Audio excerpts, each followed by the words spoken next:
আবহাওয়ার ওপর আম পরিপক্ব হওয়া নির্ভর করায় চাঁপাইনবাবগঞ্জে এবছরও আম নামানোর সময়সীমা বেঁধে দিচ্ছে না জেলা প্রশাসন।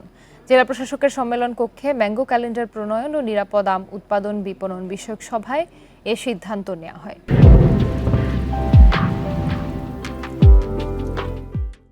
জেলা প্রশাসক জানান, আম চাষি, ব্যবসায়ী ও বৈজ্ঞানিক কর্মকর্তাদের মতামতের ভিত্তিতে আম ক্যালেন্ডার না দেওয়ার সিদ্ধান্ত নেওয়া হয়েছে। আম যখন পরিপক্ক হবে তখনই তা নামিয়ে বাজারজাত করতে হবে।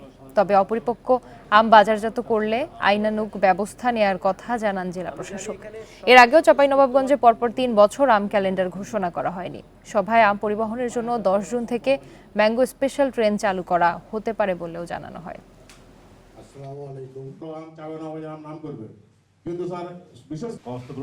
চাঁপাইনবাবগঞ্জে এবারও কোনো আমের নির্ধারিত কোনো ডেট থাকছে না। শুধু আম পরিপক্ক হলেই কৃষক সেই আমটি ভোগের জন্য বা জন্য বাজারে আনার জন্য, বিক্রির জন্য এটি প্রস্তুত করবেন এবং আম তখন পারা হবে। এটি আমরা মাঠে কঠোরভাবে মনিটর করব।